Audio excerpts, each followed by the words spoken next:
Hello my dear students, welcome back to my YouTube channel. मेरे YouTube channel पर आप लोग का बहुत बहुत स्वागत है। डियर स्टूडेंट, आज की क्लास में हम लोग टीजीटी के सोशल साइंस का अध्ययन करना शुरू करेंगे। यानी टीजीटी की परीक्षा में सोशल साइंस से रिलेटेड जो भी पाठ्यक्रम है उसका अध्ययन आज की क्लास से हम लोग को शुरू करना है। और ये जो सोशल साइंस का पाठ्यक्रम है वो आप लोगों को केंद्रीय विद्यालयों की जो परीक्षाएं होती हैं प्रशिक्षित स्नातक शिक्षक वाली, उसमें बहुत ही उपयोगी होगा। और मैंने आप लोगों को पिछली क्लास में इससे रिलेटेड जो है सब्जेक्ट को एक एक करके विस्तार पूर्वक बताया था, और जिसमें मैंने बताया था कि आप लोगों को इस सिलेबस में कक्षा 9 और कक्षा 10 की जो एनसीईआरटी की पुस्तक है उसके सभी पाठ्यक्रम को विस्तार पूर्वक अध्ययन करना है। जिसमें मैंने बताया था कि क्लास 9 की history, geography, political science, economics का आपको अध्ययन करना है। उसके बाद फिर क्लास 10 के भी हिस्ट्री का, ज्योग्राफी का, पॉलिटिकल साइंस का और इकोनॉमिक्स का अध्ययन करना है। और मैंने आप लोगों से कहा था कि मैं इसमें किसी भी टॉपिक को एक बार पढ़ाना शुरू करूंगा, चाहे वो 9 क्लास का हो सकता है या फिर 10 क्लास का। तो इसी कड़ी में मैं आज सबसे पहले आप लोगों के लिए आज शुरू कर रहा हूँ क्लास 10 का जो इकोनॉमिक्स वाला पार्ट है उससे। और इकोनॉमिक्स वाला जो पार्ट है उसमें देखिए, इकोनॉमिक्स वाले जो पेपर का नाम है वो आर्थिक विकास की समझ है। और आर्थिक विकास की समझ में जो सबसे पहला चैप्टर है वो है विकास। यानी देखिए, हम लोग को आज की जो क्लास है एक टीजीटी की जो सोशल साइंस की क्लास है, इसमें मैं आप लोगों को सबसे पहले आर्थिक विकास की समझ और इसमें विकास नामक जो चैप्टर है उसका अध्ययन कराऊंगा। और इसको हम लोग एकदम एनसीईआरटी की किताब से ही अध्ययन करेंगे, जिसमें हम लोग को पता चलेगा कि किस प्रकार से कौन कौन सी चीज़ें विकास के लिए ज़रूरी होती हैं, विकास किस प्रकार से होता है, इसको मापने का क्या क्या मानदंड होता है, कौन कौन से ऐसे संस्थान हैं विश्व में जो इसको मापने के लिए जो है योजनाएं बनाते हैं, इसके लिए रिपोर्ट जारी करते हैं। तो ये सारी चीज़ें हम लोग को एक एक करके देखनी। तो चलिए आइए आज शुरू करते हैं पहला क्लास, और इसमें हम लोग देखते हैं कि किस प्रकार से आप लोगों को ये एनसीईआरटी की किताबों को लाइन बाय लाइन पढ़ना चाहिए, जिससे आपका परीक्षा में एक भी क्वेश्चन गलत ना हो। तो चलिए शुरू करते हैं। हाँ देखिए, जैसा कि मैंने आप लोग को बताया, ये जो क्लास होगी वो आपके केवीएस के एग्जाम के लिए, एनवीएस के एग्जाम के लिए, ईएमआरएस के एग्जाम के लिए और DSSB के टीजीटी के एग्जाम के लिए बहुत ही इम्पॉर्टेंट होगी। और इसमें सबसे पहले मैं आज आप लोगों को इकोनॉमिक्स वाला जो पार्ट है, जिसको आर्थिक विकास की समझ के नाम से आपके सिलेबस में दिया गया है, उसका अध्ययन करेंगे।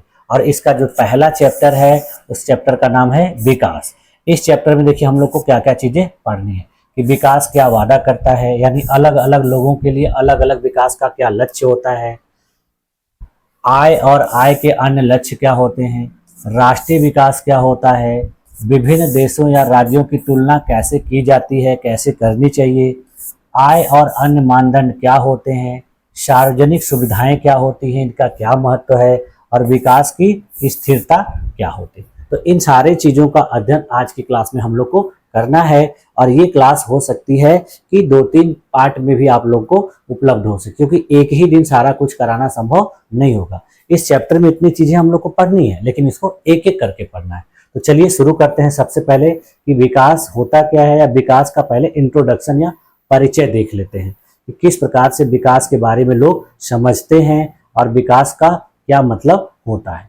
तो देखिए, परिचय इसका देख लेते हैं हम लोग सबसे पहले कि इस संसार में देखिए हमारे चारों ओर जो भी वस्तुएं हैं सभी विकसित होती हैं। देखिए हमारे चारों तरफ जितनी भी वस्तुएं दिखाई जाती हैं, दिखती हैं, वो क्या होती हैं, सबका विकास होता है, सब विकसित होते हैं। जैसे देखिए पौधे, नगर या राष्ट्र या लोगों के विचार, सबका क्या होता है, विकास होता है। पेड़ पौधों को देखिए, जीव जंतुओं को देखिए, नगरों को देखिए, देशों को देखिए, लोगों के विचारों को देखिए, उसमें क्या होता है, विकास होता रहता है।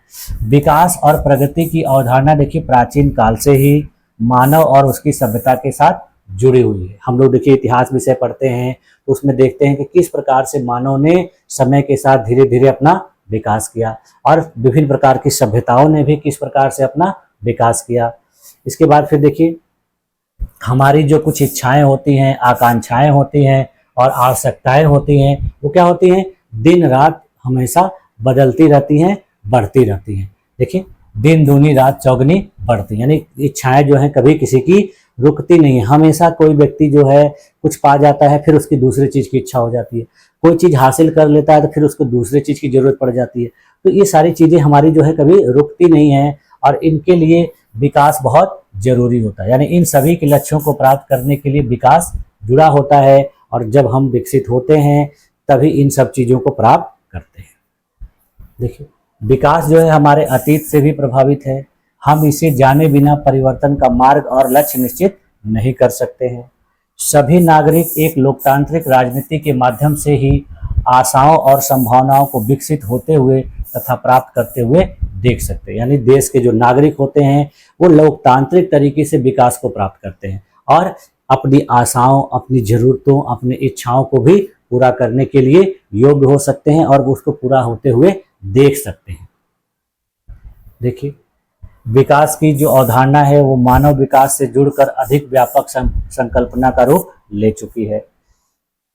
देखिए, नागरिक जीवन की गुणवत्ता और स्वतंत्रताओं का जो उपभोग कर आनंद का अनुभव करते हैं वही विकास की संकल्पना होती है। यानी नागरिक जो हैं अपने जीवन की गुणवत्ता और स्वतंत्रताओं का उपभोग करके जो आनंद प्राप्त करते हैं, जो इस आनंद की उनको अनुभूति होती है, उसी को कहा जाता है विकास। यानी किसी व्यक्ति की जो इच्छा है वो अगर वो पा जा रहा है और उसमें उसको खुशी हो रही है, आनंद मिल रहा है, तो वो कहेगा कि मैं विकसित हो रहा हूँ। यानी हम अपनी इच्छाओं की पूर्ति करना ही क्या कहलाता है? विकास कहलाता है। अगर हमारी इच्छाओं की पूर्ति नहीं हो पा रही है, हमारी ज़रूरतें नहीं पूरी हो पा रही हैं, तो कहा जाएगा कि वो व्यक्ति विकसित नहीं है। देखिए, विकास का केंद्र बिंदु मानव है, अतः परिवर्तनशील विकास का लक्ष्य ऐसी दशाओं को उत्पन्न करना है जो सार्थक जीवन जीने का पथ प्रशस्त करता है। देखिए, किस प्रकार से देखिए आपका जो पहला अध्याय है उसमें देखिए कुछ चित्र बने हुए हैं। इस चित्र में देखिए आपको देखने को मिल रहा है कि यहाँ पर एक महिला देखिए एक झोपड़ी के अंदर चूल्हे पर खाना बना रही है। फिर यहाँ पर देखिए एक महिला है जो झाड़ू लगा रही है और देखिए पानी का जो घड़ा है ये यहाँ पर रखा हुआ है। फिर देखिए कोई व्यक्ति है जो ईंट से घर बना रहा है। एक महिला देखिए खेतों में धान लगा रही है और जस्ट उसके ऊपर इमेज में आप देखेंगे एक व्यक्ति आराम से कुर्सी लगाकर बैठा हुआ है और इसके अगल बगल देखिए कुछ और भी विकास से रिलेटेड फिगर है। जैसे देखिए यहाँ पर रॉकेट दिखाए गए हैं कि रॉकेट लॉन्च हो रहे हैं, तो यहाँ देखिए आसमान में हवाई जहाज उड़ रहे हैं, यहाँ पर एक कार चल रही है। तो इस प्रकार से देखिए किसी भी देश में विकास के अलग अलग तरीके होते हैं कि लोगों के लिए अलग अलग विकास होता है। फिर उसके बाद देखिए उसी प्रकार से यहाँ पर जो देखिए एक इमेज दी गई है, इसमें देखिए यहाँ पर देखिए एक व्यक्ति है जो देखिए ठेले को खींचते हुए ले जा रहा है और इसी के पीछे दिखाया गया है देखिए कुछ अलग अलग घरों में अलग अलग एक्टिविटी करते हुए लोग दिखाए। जैसे देखिए यहाँ पर एक बूढ़ा व्यक्ति है जो खड़ा हुआ है, बाकी घर में जो कुछ बच्चे हैं वो बैठ के टीवी में देखिए कुछ देख रहे हैं, कार्टून वगैरह देख रहे हैं, आनंद कर रहे हैं, मजा ले रहे हैं। उसके बाद फिर देखिए ये देखिए कुछ लोग यहाँ पे एक महिला रसोई में खाना बना रही है और कुछ लोग बैठ के टेबल पर आराम से कुछ खा पी रहे हैं। फिर उसके बाद देखिए यहाँ पर इस इमेज में दिखा रहा है कि एक व्यक्ति आराम से एक कुर्सी पे बैठा है और दूसरी कुर्सी पे पैर रखा हुआ है और अपने हाथों में चाय या कॉफी लेकर पी रहा है और उसके पीछे देखिए एक देवी की मूर्ति लगी हुई है। तो इस प्रकार से देखिए यहाँ पर एक बच्ची है जो कार में पीछे बैठी हुई है और कुल्फी खा रही है। तो देखिए उसके माँ बाप आगे वाली सीट पे बैठे हुए हैं। फिर यहाँ पर देखिए एक व्यक्ति है कार चला रहा है, चश्मा पहन के आराम से हंसते हुए जा रहा है। तो यहाँ देखिए फिर इसके कार में पीछे बहुत सारे सामान रखे गए हैं। अब देखिए ये क्या कर रहा है, ये व्यक्ति जो है ये दिन भर मेहनत मजदूरी कर रहा है, रिक्शा चला रहा है। ये क्या कर रहा है कि मेरे बगैर ये लोग विकास नहीं कर सकते और मेरे इस व्यवस्था में कभी विकास नहीं हो सकता। यानी कह रहा है कि हम जैसे लोग हैं दिन रात मेहनत मजदूरी करते हैं और हम लोग कभी विकास नहीं कर पाते हैं और हमारी वजह से इन लोगों का विकास हमेशा हो रहा है। तो इसमें देखिए जो किसी भी व्यवस्था में, किसी भी अर्थव्यवस्था में जो मेहनत मजदूरी करता है, जो मजदूर होता है, जिसके पास शिक्षा नहीं होती है, जिसके पास स्किल नहीं होती है, वो लोग क्या करते हैं कि हमेशा मेहनत मजदूरी करते रह जाते हैं। इसी तरीके से अपना जीवन यापन चलाते हैं, अपनी बच्चों के पेट पालते हैं। तो वो लोग क्या है कि जीवन में जल्दी तरक्की या विकास नहीं कर पाते। तो देखिए यहाँ क्या कहा गया है कि विकास अथवा प्रगति की जो धारणा है हमेशा हमारे साथ, यानी हर व्यक्ति विकास करना चाहता है, प्रगति करना चाहता है, लेकिन सबके लिए विकास अलग अलग होता है। सबकी देखिए अपनी आकांक्षाएं होती हैं, इच्छाएं होती हैं, और वे क्या करना चाहते हैं, अपना जीवन कैसे जीना चाहते हैं, ये सभी लोग सोचते हैं। कोई ऐसा व्यक्ति नहीं है जो नहीं सोचता हो कि हमको क्या करना है, क्या पाना है। सब सोचते हैं, सबकी अपनी अपनी आकांक्षाएं होती हैं, अपनी इच्छाएं होती हैं।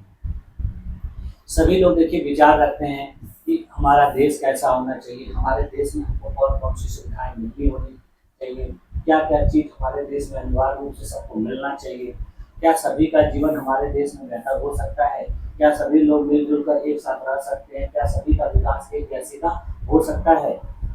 देखिए कह रहा है कि क्या अधिक समानता हो सकती है। विकास इन सभी प्रश्नों पर विचार करने और इन लक्ष्यों को प्राप्त करने के उपाय से जुड़ा, यानी कह रहा है कि विकास के जितने भी प्रश्नों पर पूछे गए हैं कि सबको विकास किस प्रकार से करना चाहिए, सबकी आकांक्षाएं पूरी हो सकती हैं कि नहीं, सबको एक बराबर का हक मिल सकता है कि नहीं, सबका विकास एक ही तरह से हो सकता है कि नहीं, ये सारी चीज़ों को क्या कहा जा रहा है कि विकास के लक्ष्यों से जुड़कर माना जा रहा है। और कहा जा रहा है कि इस चैप्टर में हम लोग विकास के बारे में जो है प्रारंभिक नॉलेज या प्रारंभिक ज्ञान प्राप्त करेंगे। इसमें हमको कैसे पता चलेगा कि किसको विकसित कहा जाता है, लोगों के लिए अलग अलग विकास के क्या क्या मायने होते हैं, किस तरह के लोग किस तरह का विकास चाहते हैं। उसके बाद फिर आप लोग देखेंगे कि विकास को मापने का क्या मानदंड है, क्या क्या चीज़ें हैं, ये सब इसमें हम लोग को आज पढ़ना है। देखिए इन कुछ फिगर्स से हमको पता चल रहा है कि किन लोगों के लिए क्या क्या विकास के मायने होता है। अब देखिए यहाँ दिया है विकास क्या वादा करता है, विभिन्न व्यक्ति विभिन्न लक्ष्य, यानी विभिन्न व्यक्तियों के लिए विकास का अलग अलग लक्ष्य होता है। यहाँ पर देखिए एक इमेज दिखाई गई है, यह व्यक्ति क्या कह रहा है कि तुम एक कार चाहते हो, अभी देश की स्थिति ऐसी है कि तुम यही आशा कर सकते हो काश तुम्हारे पास एक रिक्शा हो।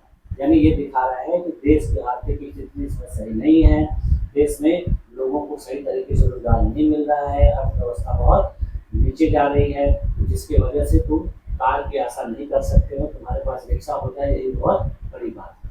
देखिए इसमें क्या लिखा गया है कि इसमें एक तालिका दी गई, टेबल दिया गया है, और इस टेबल में विभिन्न प्रकार के लोगों के लिए विकास के अलग अलग लक्ष्य दिए गए। जैसे देखिए इसमें एक भूमिहीन ग्रामीण मजदूर है, उसके लिए देखिए विकास के लक्ष्य क्या दिए गए हैं कि वह क्या चाहेगा। तो भूमिहीन है तो सबसे पहले उसको क्या चाहिए कि वो काम ज़्यादा दिन तक पाए, और फिर उसको जो मजदूरी मिले वो बेहतर मिले। जब उसको काम मिलेगा, बेहतर मजदूरी मिलेगी, वह अपने बच्चों को स्थानीय स्कूल में अच्छी शिक्षा दिला पाएगा। इसके साथ साथ देखिए वह चाहता है कि उसके साथ किसी भी प्रकार का सामाजिक भेदभाव न हो, और गांव में वे भी नेता बन सके, यानी गांव में उसको भी किसी न किसी काम में नेतृत्व प्रदान किया जाए। इसी प्रकार से देखिए पंजाब का एक समृद्ध किसान है, वो क्या चाहता है, उसके लिए विकास की क्या अपेक्षाएं हैं।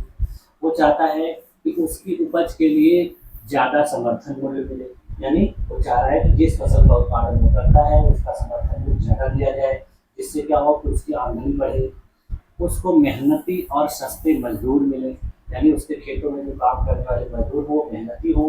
मेहनती होने से क्या होगा, काम अच्छे तरीके से करेंगे, जल्दी करेंगे, और वो चाह रहा है कि उनको पैसा भी कम देना पड़े, जिससे क्या होगा उसकी बचत होगी, और उसकी जो आय होगी वो उच्च आय होगी, और जिसके बाद वो क्या करना चाहता है, अपने बच्चों को विदेश में बसा सकता है, वहाँ पढ़ा सकता है, यानी यहाँ पर वो आय करके पैसा बचा के अपने बच्चों को विदेशों में बसाना चाहता है, उनको वहाँ पर शिक्षा प्रदान करना चाहता है।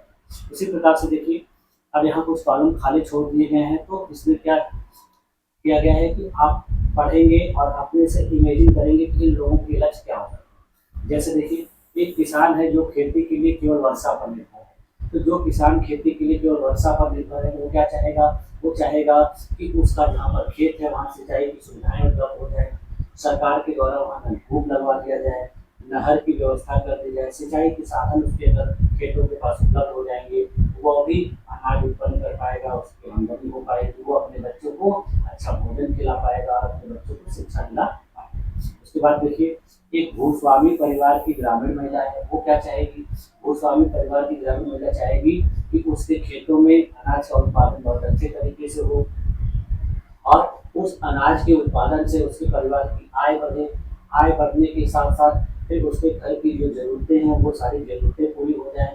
यदि उनका किसी से कर्ज लिया हुआ है, उधार लिया हुआ है, तो उधार पूरा हो जाए। उसके बाद फिर वो चाहेगी कि उसके घर के जो बच्चे हैं उनको अच्छी शिक्षा मिले, महिलाओं को घर में बराबर का हक मिले, उनको भी जो है लोग सहयोग करें, उनका भी हाथ बटाएँ उनके काम में। तो इस प्रकार का लक्ष्य जो है इस प्रकार हर महिला को होगा। उसके बाद फिर देखिए शहरी बेरोजगार युवक है, वो क्या चाहेगा? वो चाहेगा कि उसको जल्द नौकरी मिल जाए। उसको क्या मिल जाए? जल्द नौकरी मिल जाए, और नौकरी के साथ साथ उसको क्या मिले? सैलरी जो है अच्छी मिले, यानी सैलरी अच्छी मिले, वो ये चाहेगा। और देखिए अभी यहाँ मैंने क्या बताया कि भूस्वामी परिवार ग्रामीण मैंने क्या सोचेगी कि फसल अच्छी हो, फसल अच्छी हो। उसके बाद उसका मूल्य उसे अच्छा मिले। उसके बाद फिर वो चाहेगी कि उसका जो कर्ज वगैरह है वो चुकता हो जाए। यहाँ पर जो किसान क्या चाहेगा कि सिंचाई की सुविधा हो जाए, सिंचाई की सुविधा वो चाहेगा, सिंचाई की सुविधा हो जाए जिसमें नलकूप या नहरों की उपलब्धता अगर उसके खेत के पास हो जाएगी तो क्या होगा कि आराम से अनाज का उत्पादन। अब देखिए एक शहर का अमीर परिवार का लड़का, तो शहर के अमीर परिवार के लड़के की क्या ख्वाहिश होगी? वो चाहेगा कि हमेशा नई नई चीज़ें, नई नई चीज़ें उसको इस्तेमाल करने के लिए मिले, यानी वो नए नए फैशनेबल कपड़े उसको मिले, उसको अच्छे अच्छे जो मॉडर्न मोबाइल आ रहे हैं कंपनियों की वो इस्तेमाल करने के लिए, वो कारों में घूमे, उसके नई नई कारें मिले उसको चलाने के लिए, उसमें बैठ घूमने के लिए, और फिर विदेश में उसको घूमने का मौका मिले, वो कहीं भी दुनिया में जहाँ जाना चाहे वहाँ आराम से जाए, घूम कर आए। तो ये नई नई चीज़ें, नई नई कारें, नई नई वस्तुएं इस्तेमाल करने की इच्छा कौन होगी? जो अमीर परिवार का लड़का होगा उससे। ठीक है। अब देखिए शहर के अमीर परिवार की एक लड़की है, तो उसकी क्या आकांक्षा होगी विकास के प्रति? वो चाहेगी अपने भाई की जैसे उसको भी आज़ादी मिले, जैसे उसके भाई को छूट दी जाती है, कोई भी काम करने के लिए मौका दिया जाता है, और वो अपने भाई की तरह अपने फैसले खुद कर सके, वो अभी अपनी पढ़ाई विदेश में जाकर कर सके। तो ये क्या सोचेगी? एक शहर के अमीर परिवार की। उसी प्रकार से देखिए नर्मदा घाटी का एक आदिवासी व्यक्ति है, वो क्या चाहेगा? वो व्यक्ति चाहेगा कि उसके जंगल में या फिर उसके जहाँ निवास स्थान है वहाँ पे जो प्राकृतिक संसाधन है उनका दोहन न किया जाए, वहाँ पर जो बांध बनाया जा रहा है सरदार सरोवर बांध, वो बांध न बनाया जाए, यदि बनाया गया है तो उसकी ऊंचाई ज़्यादा न की जाए, जिससे क्या होगा कि उन लोगों को वहाँ से विस्थापित होना पड़ेगा। वो क्या चाहेगा कि वो जहाँ पर रहते हैं वो लोग उनको विस्थापित न किया जाए, उनको विस्थापित न किया जाए, उनको जो सुविधा मिलती है वो उनको उन्हीं के क्षेत्र में मिले, उन्हीं के स्थान पर मिले, यानी वहाँ की जो जल है, जमीन है, जंगल है, उस पर उसका क्या हो? उसका अधिकार हो, यानी वहाँ की जंगल, जमीन इत्यादि पर उनका खुद का अपना अधिकार हो,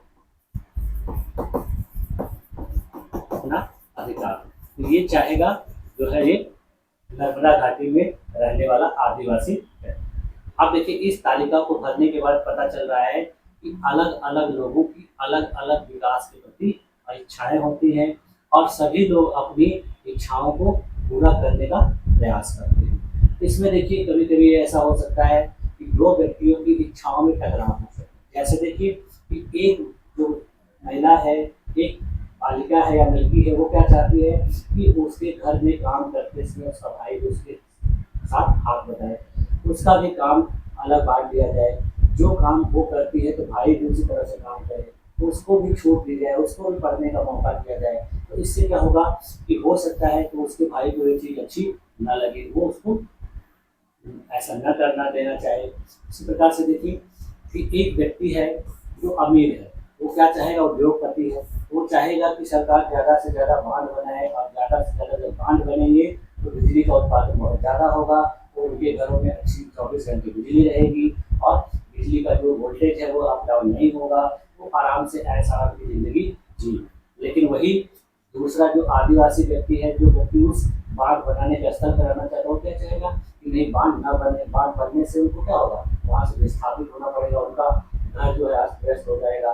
तो वो लोग क्या चाहेंगे? ये चाह रहा है कि ये चीज़ हो जाए, और दूसरा क्या चाह रहा है ऐसा न हो। इसका मतलब क्या है, दो अलग अलग लोगों के विकास के जो लक्ष्य है वो विरोधी हो सकते हैं, विरोधाभासी। इसी प्रकार से देखिए यहाँ पर एक इमेज दिखाई गई है। इस इमेज में दिखाई क्या दिख रहा है, देखिए एक व्यक्ति है कार चलाते हुए जा रहा है और एक महिला टेबल के नीचे अपने बच्चे को लेकर बैठी हुई है। तो इसमें क्या बता रहा है कि ये कह रहा है कि इस तरह के लोग विकसित होना नहीं चाहते। इसका मतलब क्या है, ये कह रहा है कि ऐसे लोग जो हैं अपने आप को खुद ही विकसित होना नहीं चाहते हैं, तो इनका विकास कैसे हो पाएगा। देखिए यह कह रहा है कि एक के लिए जो विकास है वह दूसरे के लिए विकास न हो, यहाँ तक कि दूसरे के लिए विनाशकारी भी हो। यानी यहाँ पर ये जो चीज़ है दूसरे के लिए विनाशकारी हो सकती है। अब देखिए क्या है कि ये गाड़ी से जा रहा है, इसकी गाड़ी से जो धुआं निकल रहा है वो धुआं क्या कर रहा है कि ऐसे लोगों को, गरीब लोगों को जो झोपड़पट्टी में रहते हैं, खुले जगह पर रहते हैं, तो उनको क्या करता है, ये नुकसान पहुँचाता है। ये व्यक्ति देखिए आराम से कार के अंदर बैठ के जा रहा है, इसको कोई प्रभाव नहीं पड़ रहा है। अब देखिए इसमें दिया गया है कि आय और अन्य लक्ष्य, यानी लोग आय के साथ साथ और क्या चीजें चाहते हैं। लोग केवल पैसा ही चाहते हैं कि पैसे के साथ उनको और भी कुछ चीजों की जरूरत पड़ती है। जैसे इसमें लिखा गया है कि अभी हम लोगों ने जो टेबल देखा, तालिका देखा, उसमें देखा हम लोगों ने कि लोग चाहते हैं कि उन्हें नियमित काम मिले, बेहतर मजदूरी मिले, अपनी उपज अथवा अन्य उत्पादों के लिए अच्छी कीमतें मिले। दूसरे शब्दों में क्या चाहते हैं, आय ज़्यादा चाहते हैं। लेकिन किसी भी तरह से ज़्यादा आय चाहने के अतिरिक्त लोग क्या चाह रहे हैं, बराबरी का व्यवहार चाह रहे हैं, स्वतंत्रता चाहेंगे, सुरक्षा चाहेंगे, दूसरों से आदर मिलने की इच्छा भी रखते हैं, वे भेदभाव से अप्रसन्न होते हैं। ये सभी महत्वपूर्ण लक्ष्य हैं जो क्या होते हैं कि आय से अधिक, उपभोग से अधिक महत्वपूर्ण हो सकते हैं, क्योंकि जीने के लिए केवल भौतिक वस्तुएं पर्याप्त नहीं। इसका मतलब क्या है, कुछ ऐसे लोग होते हैं जो चाहते हैं कि उनको अच्छी इनकम भी मिले, उनको लोग सम्मान दें, उनको स्वतंत्रता मिले, उनको भी अपने विचारों को रखने का मौका मिले। तो इससे क्या होगा कि वो आय के साथ साथ अपनी भौतिक चीज़ों को खरीद सकते हैं, इसके अलावा अपने जीवन में खुश भी रह सकते हैं और सम्मान महसूस करते हैं, आत्मसम्मान की अनुभूति होगी। तो ये सारी चीज़ें भी लोगों को चाहिए। देखिए इसमें बताया जा रहा है कि द्रव्य या उससे खरीदी जा सकने वाली भौतिक वस्तुएं एक कारक है, यानी पैसे से खरीदी जा सकने वाली जो वस्तुएं हैं वो एक कारक है।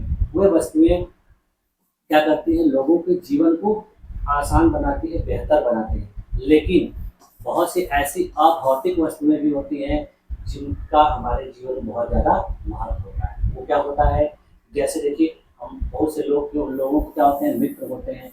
तो मित्रों के होने से लोगों के ऊपर बहुत ज़्यादा प्रभाव पड़ता है। जिनके मित्र नहीं होते हैं वो देखिए अपने दुख दर्द किसी से बांट नहीं सकते हैं, अपनी समस्या किसी को बता नहीं सकते हैं। जिनके अपने रिश्तेदार ना हो, जिनका कोई अपना सगा संबंधी ना हो, वो व्यक्ति क्या करेगा, बहुत अकेला अकेला महसूस करता है। देखिए यहाँ ये कहा जा रहा है कि अगर किसी के पास मित्र नहीं है या मित्रता अगर किसी से है, वो उसके साथ बहुत सी चीज़ें हों, लेकिन वह उसके अलावा भी बहुत ज़्यादा अधूरा महसूस करेगा। यहाँ कहा जा रहा है कि इसी तरह और भी बहुत सी चीज़ें हैं जिन्हें आसानी से मापा नहीं जा सकता। यानी ये क्या है, ऐसी अभौतिक चीज़ें हैं जिनको हम माप नहीं सकते, जिनको हम पैसे के आधार पर खरीद नहीं सकते। ये सब चीज़ें जो है पैसे पर नहीं खरीदी जा सकती, बल्कि अच्छे व्यवहार, अच्छे क्रियाकलापों, अच्छे कार्यों से आप इन सब चीज़ों को कर सकते हैं। अगर आपका व्यवहार अच्छा है तो आप ज़्यादा मित्र होंगे, आपका व्यवहार सही नहीं है तो लोग आपसे दूर रहेंगे। अगर आप सही काम करते हैं तो फिर आपके लोग प्रशंसक होंगे,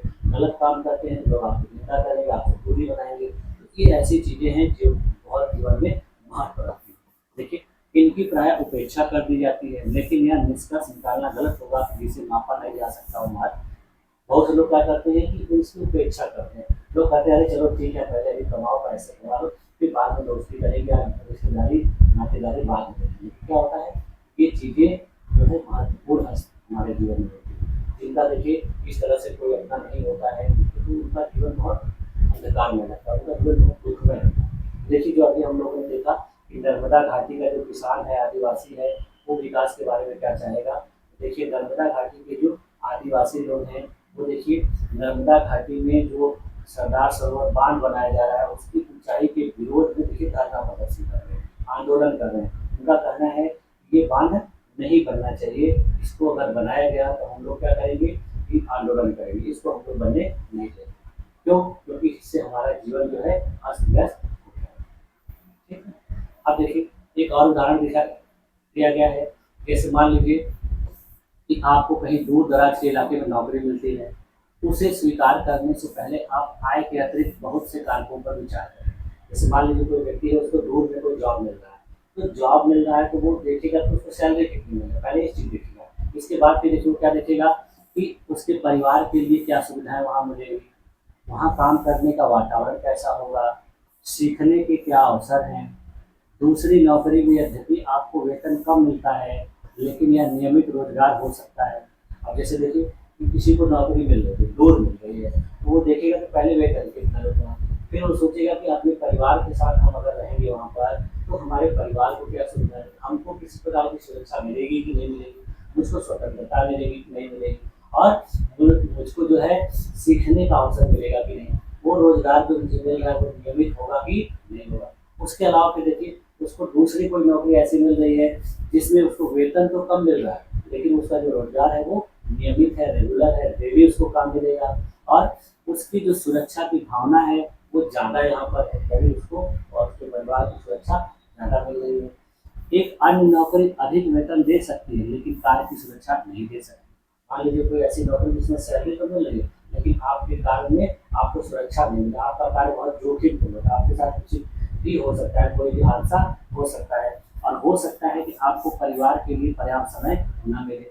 देखिए अब बहुत सी जगह क्या होता है कि लोग काम करते हैं, पैसा तो बहुत पाते हैं, लेकिन अपने परिवार में समय नहीं दे पाते, अपने परिवार के लोगों के साथ नहीं रह पा सकते हैं। इससे देखिए अब उनकी सुरक्षा और स्वतंत्रता की भावना जो है कम हो जाती है, यानी वो अपने आप को हमेशा असुरक्षित महसूस करते हैं। तो इस तरह से क्या देखने को मिल रहा है कि विकास के लिए लोगों के जो मिले जुले लक्ष्य होते हैं, और यदि इन विकास के लक्ष्यों में महिलाएं अगर वेतन भोगी कार्य करती हैं, अगर कोई महिला है जो सैलरी पा रही है, नौकरी कर रही है, तो घर और समाज में उसका आदर बढ़ता है। यह भी सच है कि अगर महिलाओं के लिए आदर है तो घर में उनके काम काज में ज़्यादा हाथ बटाया जाएगा। अब क्या होगा कि उनको जब आदर मिलेगा तो जब वो घर में कोई काम करेंगे तो उनके काम में लोग हाथ बटाएंगे, और घर से बाहर काम करने वाली महिलाओं को अधिक स्वीकार किया जाएगा। लोग सोचेंगे कि इस प्रकार की महिला रहेगी तो हमारे परिवार की आमदनी बढ़ेगी। सुरक्षित और संरक्षित वातावरण के कारण ज़्यादा महिलाएं विभिन्न प्रकार की नौकरियां या व्यापार कर सकती हैं। अगर लोगों को सुरक्षित वातावरण मिले, संरक्षित मिले, तो वो लोग क्या करेंगी, वो भी बाहर नौकरियां करेंगी, वो भी आत्मनिर्भर बनने का प्रयास करेंगी। इसलिए लोगों के विकास के लक्ष्य केवल बेहतर आय के नहीं होंगे, बल्कि जीवन में अन्य महत्वपूर्ण चीज़ों के बारे में भी है। इसका मतलब क्या है कि लोगों को केवल आय नहीं चाहिए, आय के साथ साथ और भी जो चीज़ें जरूरी हैं, जैसे स्वतंत्रता, सुरक्षा, और जो है लोगों का जीवन का बेहतर तरीके से जीने का अवसर चाहिए, लोगों को अच्छा वातावरण चाहिए, लोगों को सम्मान चाहिए। ये सारी चीज़ें भी लोगों को आय के साथ साथ चाहिए। अब देखिए यहाँ पर दिया है कि आय आप विचार करें, विचार क्या करना है, कहा जा रहा है कि अलग अलग लोगों की विकास की धारणाएं अलग अलग क्यों है, नीचे दी गई व्याख्याओं में कौन सी अधिक महत्वपूर्ण है और क्यों। तो देखिए पहला क्या है कि लोगों के अलग अलग विकास की धारणाएं अलग अलग इसलिए होती हैं क्योंकि लोग भिन्न होते हैं।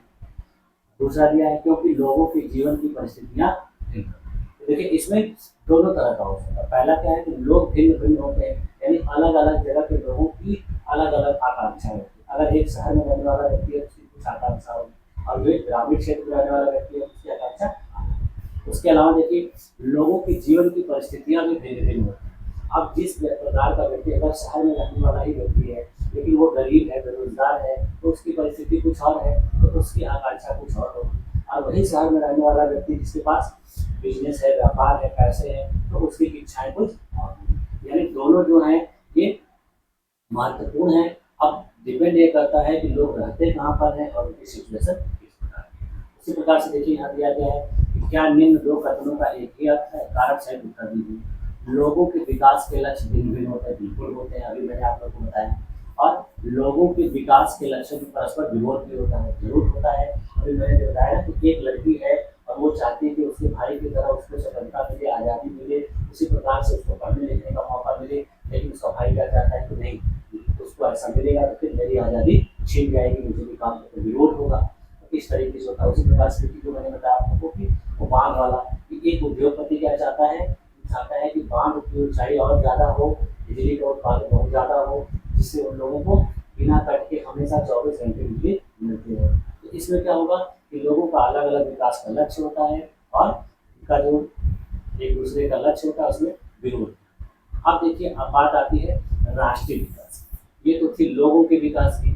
अब देश का विकास, एक राष्ट्र का विकास कैसे। तो राष्ट्र के विकास में देखिए बहुत सी ऐसी चीजें हैं जो बहुत मायने रखती है, जिसमें देखिए क्या है कि एक चीज होती है जिसको हम लोग कहते हैं जीडीपी, फिर उसके बाद देखिए जीएनपी होती है, और फिर इसके आधार पर किसी देश का क्या निकलता है, नेशनल इनकम, और नेशनल इनकम से फिर क्या निकलता है, पर कैपिटा इनकम, यानी प्रति व्यक्ति आय। तो इसके आधार पर किसी देश के राष्ट्रीय विकास के बारे में हम जान सकते हैं। और ये देखिए ऐसी अवधारणाएं हैं जिनको जाने बगैर आप किसी भी राष्ट्रीय विकास को अच्छे तरीके से नहीं समझ पाएंगे। तो इसके लिए देखिए हम लोग को इनके बारे में एक एक करके जानना होगा, और इससे क्या होगा, तब हमको पता चलेगा कि ये राष्ट्रीय विकास होता क्या है, किसी भी राष्ट्र को विकसित होने के लिए ये चीजें कैसे महत्व रखती हैं। जैसे सबसे पहले देखिए जीडीपी। जीडीपी का मतलब क्या होता है कि जैसे मान लीजिए कोई देश है और उसकी ये सीमा है, यानी एक देश की सीमा के अंदर उत्पादित सभी वस्तुओं और सेवाओं, यानी क्या है, वस्तुएं और सेवाएं क्या होंगी, किसी देश की सीमा के अंदर उत्पादित हुई, और ये वस्तुएं और सेवाएं उत्पादित कर कौन रहा है इससे कोई मतलब नहीं होगा, यानी ये भारतीय लोगों के द्वारा भी हो सकती है और कुछ विदेशी लोगों के द्वारा भी होती है।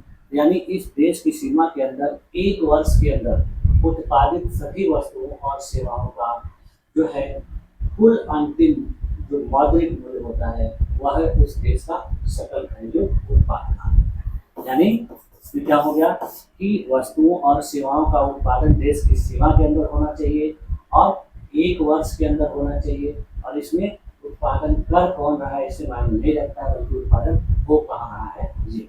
उसी प्रकार से देखिए जैसे जीएनपी है, तो जीएनपी में क्या है कि देश के नागरिकों के द्वारा, किसके द्वारा, देश के नागरिकों के द्वारा जो वस्तुओं और सेवाओं का उत्पादन किया जा रहा है, वो उत्पादन देखिए अपने देश में भी हो सकता है, अपने देश के बाहर भी कहीं हो सकता है, दुनिया में कहीं भी जहाँ कहीं भी हो रहा है, तो उस सभी वस्तुओं और सेवाओं के एक वर्ष के अंदर उत्पादित कुल अंतिम मौद्रिक मूल्य का जो योग होता है वो क्या कहा जाता है, जीएनपी। यानी यहाँ देखिए इसमें क्या अंतर हो गया, कि अंतर ये हो गया कि यहाँ क्या कहा जा रहा है कि देश के अंदर होना चाहिए, चाहे कोई भी करे इससे कोई मतलब नहीं। यहाँ क्या हो रहा है कि देश के नागरिकों के द्वारा होना चाहिए, अब वो चाहे देश में हो रहा है चाहे दुनिया में कहीं। इन दोनों बेसिक डिफरेंस है। अब फिर देखिए इसी जीएनपी के आधार पर एक और टर्म आता है जिसको हम लोग एनएनपी, एनएनपी का मतलब होता है नेट नेशनल प्रोडक्ट, जीडीपी का मतलब होता है ग्रॉस डोमेस्टिक प्रोडक्ट यानी सकल घरेलू उत्पाद, और जीएनपी का मतलब होता है ग्रॉस नेशनल प्रोडक्ट यानी सकल राष्ट्रीय उत्पाद। तो सकल राष्ट्रीय उत्पाद से ही निवल राष्ट्रीय उत्पाद निकलता है, यानी ये उसी से आता है। इसमें क्या होगा, जब किसी देश के सकल राष्ट्रीय उत्पाद में से जो है मूल्य ह्रास यानी डेप्रिसिएशन को घटा देते। डेप्रिसिएशन का मतलब होता है कि वस्तुओं और सेवाओं के उत्पादन के दौरान जो कुछ ऐसे खर्चे लग रहे हैं जो मशीन के मरम्मत में या फिर किसी कंप्यूटर वगैरह के रिपेयरिंग में अलग से जो खर्चे लग रहे हैं उस खर्चे को उसमें से घटा दें। तो एनएनपी क्या होता है कि जीएनपी माइनस डेप्रिसिएशन। क्या होता है, डेप्रिसिएशन का मतलब होता है मूल्य ह्रास, यानी इस चीज को जब घटा देंगे तो क्या निकलेगा, एनएनपी। और फिर जब एनएनपी से ही क्या निकलता है, नेशनल इनकम। तो नेशनल इनकम का देखिए क्या सूत्र होता है कि NNP minus indirect tax, indirect tax plus subsidy. इसका मतलब कि सरकार के द्वारा जो इनडायरेक्ट टैक्स लगाया जाता है उसको क्या करेंगे कि निवल राष्ट्रीय उत्पाद में से घटा देंगे, और सरकार के द्वारा वस्तुओं के जो सब्सिडी प्रदान की जाती है उस सब्सिडी को जोड़ देंगे। तो इससे क्या निकल जाएगा, किसी देश की राष्ट्रीय आय, किसी देश की क्या निकलेगी, राष्ट्रीय आय। और इस राष्ट्रीय आय में से कुल जनसंख्या का जब भाग दे देंगे क्या निकलेगा, प्रति व्यक्ति आय, यानी देश की कुल आय बटा में कुल जनसंख्या, कुल जनसंख्या क्या निकल जाएगा, ये पर कैपिटा इनकम यानी प्रति व्यक्ति आय। जिस देश की प्रति व्यक्ति आय बेहतर होती है तो दुनिया में बहुत से ऐसे संस्थान में करते हैं कि वो देश जो है विकसित देश है और उस देश के जो लोग होंगे, वहाँ की जो सुविधाएं होंगी वो बेहतर। तो ये सब पैमाना है जो किसी देश के विकास के बारे में हमको बताता है। अब देखिए यहाँ पर एक इमेज दी गई है। इस इमेज में बताया जा रहा है कि देखिए यहाँ पर अफ्रीका के एक शहर की बात यहाँ दिखाई गई है। अफ्रीका का देखिए, अफ्रीका के देश के आइवरी कोस्ट, यानी अफ्रीका में एक आइवरी कोस्ट नामक शहर है और वहाँ पर अबिजान उसका नाम। तो वहाँ से क्या किया गया है कि कुछ खतरनाक जहरीले अवशेषों को एक जहाज में भरा गया है और वो अवशेष कितने हैं, 500 टन है। यानी वो तरल जहरीले अवशेष हैं जिनकी मात्रा 500 टन है। उनको देखिए क्या किया गया है कि एक पूरे घर के आसपास समुद्र में ले जाकर छोड़ दिया है। देखिए यहाँ पर दिखाया जा रहा है, ये देखिए बड़े बड़े शहर हैं, बिल्डिंग है, मकान है और उसके बगल में देखिए क्या है, ये झोपड़पट्टी में रहने वाले लोग। तो झोपड़पट्टी में जो रहने वाले लोग होते हैं देखिए वो ऐसे जगह पर रहते हैं जहाँ गंदगी होती है, कूड़ा कचरा होता है। तो ऐसे जगह पर रहने के लिए वो बाध्य क्यों है, क्योंकि उनके पास आय इनकम है, उनकी आमदनी बहुत कम है। तो वो लोग क्या होते हैं कि ऐसे जगहों पर तो जो बड़े बड़े अमीर लोग होते हैं, शहर के लोग होते हैं, तो वो क्या करते हैं कि कूड़ा कचरा जहाँ पर फेंकते हैं, जहाँ पे गंदगी होती है, तो उसी के आसपास देखेंगे आप लोग को झोपड़पट्टियाँ देखने को मिलती हैं। तो इसमें देखिए जब उसने इस प्रकार के तरल पदार्थ फेंक दिए, उससे क्या हुआ, वहाँ के लोगों को विभिन्न प्रकार की समस्या से वहाँ लोग अजीब मिलाने लगा, चमड़ी पर दरोरे पड़ने लगी, लोग बेहोश हो गए, कुछ लोगों को दस्त होने लगी और उसके बाद 1 महीने के बाद वहाँ 7 लोग मारे गए, 20 लोग अस्पताल में भर्ती हुए और विषाक्तता के कारण 26,000 लोगों का इलाज करना पड़ा। यानी उनको अस्पताल में ले जाके उनकी दवा करनी पड़ी, उनका सही तरीके से ट्रीटमेंट करना पड़ा। अब देखिए पेट्रोल और धातुओं से संबंधित एक बहुराष्ट्रीय कंपनी ने आइवरी कोस्ट की एक स्थानीय कंपनी को अपने जहाज से जहरीले पदार्थ फेंकने का ठेका दिया। अब देखिए क्या है, ये किया किसने था, एक बहुत बड़ी कंपनी थी, मल्टीनेशनल कंपनी, जिसने जो अवशेष पदार्थ थे, अवशिष्ट पदार्थ थे और ये अवशिष्ट पदार्थ पेट्रोल और धातु के बनाने से निकले थे। तो इसको ले जाकर इसने कंपनी को ठेका दे दिया और उस कंपनी ने पैसे कमाने के लिए इसको ले जाकर वहाँ पर फेंक दिया। अब उसने ये नहीं सोचा कि इससे कितने लोगों को नुकसान होगा, इससे क्या समस्याएं होंगी, ये सारी चीजें इसमें दिखा रही। इसमें देखिए क्या दिखा रहा है कि इससे देखिए किन लोगों को लाभ हुआ और किनको नहीं। तो इससे लाभ किसको हुआ कि मल्टीनेशनल जो कंपनी थी उसने अपने यहाँ का जो कचरा था वो अपने यहाँ से हटा दिया, यानी वहाँ के लोगों को उससे नुकसान ना हो, बल्कि उसने ऐसे जगह पर ले जाकर फेंक दिया जहाँ पे गरीब लोग रहते थे, जो बहुत कम आमदनी वाले थे, जो आवाज़ नहीं उठा सकते थे, जो विरोध नहीं कर सकते थे, तो उनको देखिए बहुत ज़्यादा नुकसान है। तो कहा जा रहा है कि इस देश के विकास के लक्ष्य क्या होने चाहिए, इस देश के विकास का लक्ष्य ये होना चाहिए कि ऐसे सामानों को ऐसे जगह पर ले जाकर फेंका जाए, ऐसे जगह पर इनको डिस्ट्रॉय किया जाए जहाँ पे लोग न रहते हैं, लोगों को नुकसान न हो, पर्यावरण को नुकसान न हो, पर्यावरण की क्षति न हो। तब इस सारी चीज़ों को देख कर कोई विकास किया जाएगा। तो इससे कहा जाएगा कि वहाँ का जो विकास हो रहा है वो बराबरी का विकास हो रहा है, लोकतांत्रिक तरीके से विकास हो रहा है। अगर ऐसा नहीं किया जा रहा है फिर कहा जाएगा कि ये सही तरीके से विकास नहीं। देखिए अब यहाँ पूछ रहा है कि आपके गांव या शहर या स्थानीय इलाके के विकास के लक्ष्य क्या होने चाहिए। अब यहाँ आपको सोचना है, बताना है कि आप जिस गांव में रहते हो, आप जिस शहर में रहते हो या जिस क्षेत्र में रहते हो, तो वहाँ आपके विकास के लक्ष्य क्या होने चाहिए, आप वहाँ किस प्रकार का विकास चाहते हो, आप वहाँ पर कौन सी सुविधाएं चाहते हो। तो ये सारी चीज़ें आपको अपने से सोचना है। अब देखिए यहाँ पर एक महिला का इमेज दिया गया, ये क्या कह रही है कि यदि विकास की धारणा में ही भिन्नता है और परस्पर विरोध हो सकता है तो निश्चित रूप से विकास के तरीकों में भी भिन्नता हो सकती है। यानी कह रही है कि लोगों की जब विकास की धारणा ही भिन्न भिन्न है तो लोगों में परस्पर विरोध भी हो सकता है और निश्चित रूप से विकास के तरीकों में भी भिन्नता हो सकती है। यानी सबका विकास एक जैसा नहीं होगा, सबके विकास का मतलब अलग है। अगर आप ऐसे किसी विवाद से परिचित हैं तो आप विभिन्न व्यक्तियों के तर्क जानने का प्रयास कीजिए और या आप लोगों से बातचीत करके या अखबारों और टेलीविजन के माध्यम से जान सकते हैं। अगर आपको इस प्रकार का कहीं विवाद दिख रहा है, भिन्नता दिख रही है, तो आप उसके बारे में जानकारी प्राप्त करिए और इसको आप अखबारों या टेलीविजन के माध्यम से भी देख सकते हैं। आपको देखने को मिलता होगा कि कहीं सरकार के द्वारा कोई परियोजना चलाई जाती है तो वहाँ पर रहने वाले स्थानीय लोगों को उसका नुकसान होता है, इसलिए उसका विरोध करना शुरू करते हैं। आप लोग देखते हो कहीं सड़क बनाई जाती है, सड़क की चौड़ा किया जाता है तो लोग विरोध करने लगते हैं। क्यों करते हैं? क्योंकि उस सड़क के चौड़ा करने से वहाँ लोगों को हटना पड़ेगा, उनका घर छीन जाएगा, उनकी जमीनें छीन जाएगी, उनको विस्थापित किया जाएगा। तो इससे क्या करते हैं? वो लोग विरोध करते हैं। तो ये जो चीजें थी आय के विभिन्न प्रकार के लक्ष्यों से संबंधित थी। आप देखिए अगली क्लास में हम लोग देखेंगे कि जो विभिन्न देश या राज्य होते हैं उनकी तुलना कैसे की जाती है, यानी कि अलग अलग देशों की, अलग अलग राज्यों की किस आधार पर तुलना की जाती है, उनकी तुलना करने का क्या मानदंड होता है, क्या क्राइटेरिया होता है। आज की क्लास में देखिए यहीं तक रखते हैं। नेक्स्ट क्लास में हम लोग इसके आगे की चीजों करते हैं। आज की क्लास में देखिए मुझे उम्मीद है कि आप लोगों को ये सारी चीजें समझ में आई और मैंने पूरी कोशिश की है कि आप लोगों को विभिन्न प्रकार के उदाहरण देकर इन सब चीजों को समझाया जाए।